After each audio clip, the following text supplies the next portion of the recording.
Hi and welcome. This is lesson 1 of your ConvertKit course. In here, we're going to talk about what ConvertKit can do for you. So we are going to explore all those features that they do have.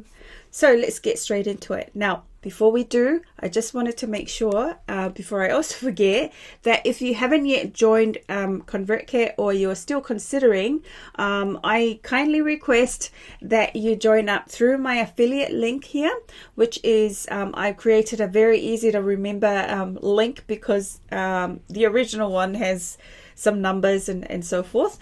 Anyway, so the affiliate link here is tinyurl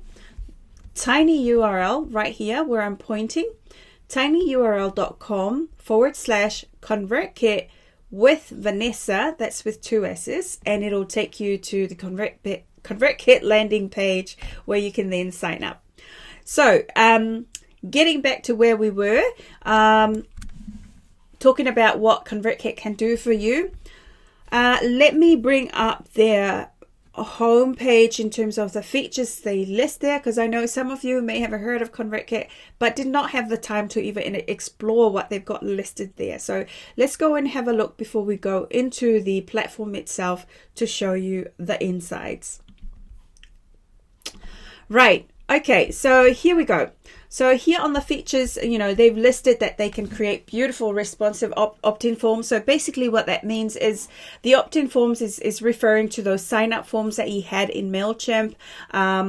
ConvertKit can do that for you, and they make it really simple as well. Inside that form setup, it is a very clear, user-friendly interface where you can basically set up those freebies that you want to give away. So if you have a PDF that you want to give to your subscribers once they opt in, you can do that simply in here as well. And you'll see some references here towards a WordPress plugin as I've highlighted here. So if you're not using WordPress, don't fear, there is still quite a lot of features and powerful functionality that ConvertKit offers that allows you to still do the same thing. In here though, if you are a WordPress user, you can customize some of those opt-in forms by just selecting the one that you're after. As well, it works very well, the same WordPress plugin. You can also do the landing page and make it domain name specific. So domain name specific to say, like, if your name was Mary Smith, it will say Mary Smith / and then your landing page name, whatever that might be as you decide. Okay, so the other thing here is that ConvertKit also allows you to do landing pages. So, that's pretty neat, isn't it? So you can create landing pages as well to help push out your offer and entice your subscribers and potential clients to see what you have to offer for them and see how you can help them. And then as we go further down, yes, of course, you can customize these forms.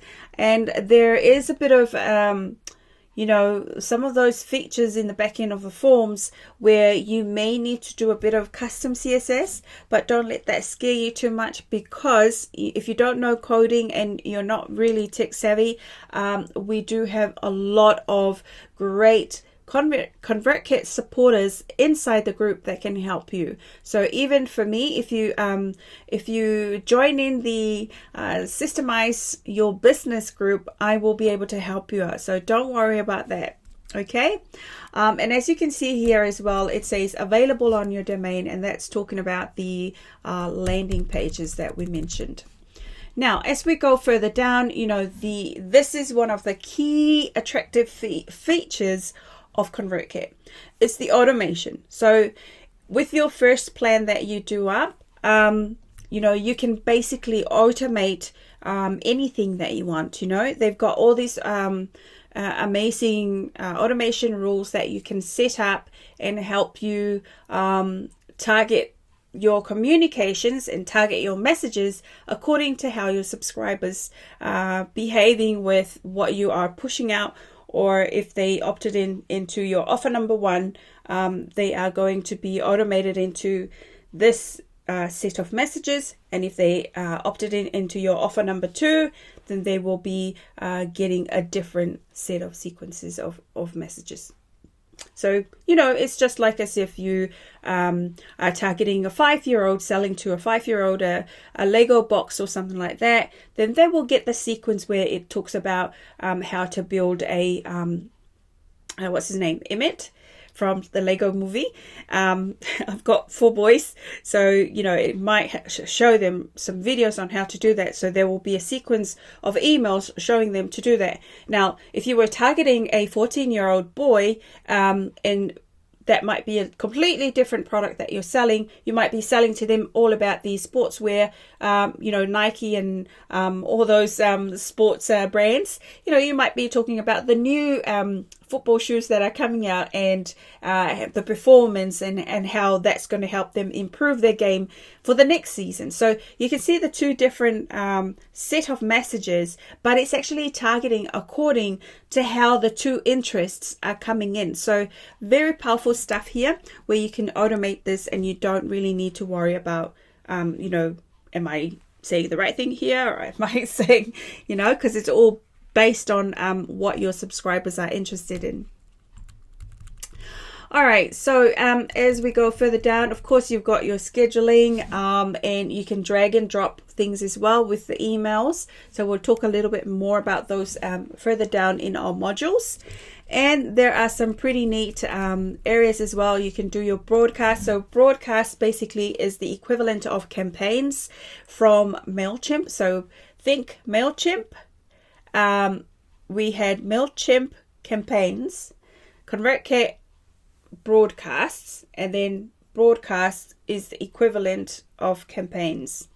All right, so just remember that it's the same thing as a message. And also, as you can see here, you can create segments. So just like the example I mentioned before, you've got your 5-year-old or 7-year-old or 14-year-old. So you have 2 different segments. So you've got your teenagers and you've got your under 10-year-olds boys. So you can segment them accordingly to those age groups. And you can save them for future communications as well. All right. So you can also get your personalization. If you've been watching the Mailchimp course, you can do the personalization here as well, where you can just say, if your name was Mary Smith, I would say greetings Mary, or hello Mary, or hey Mary.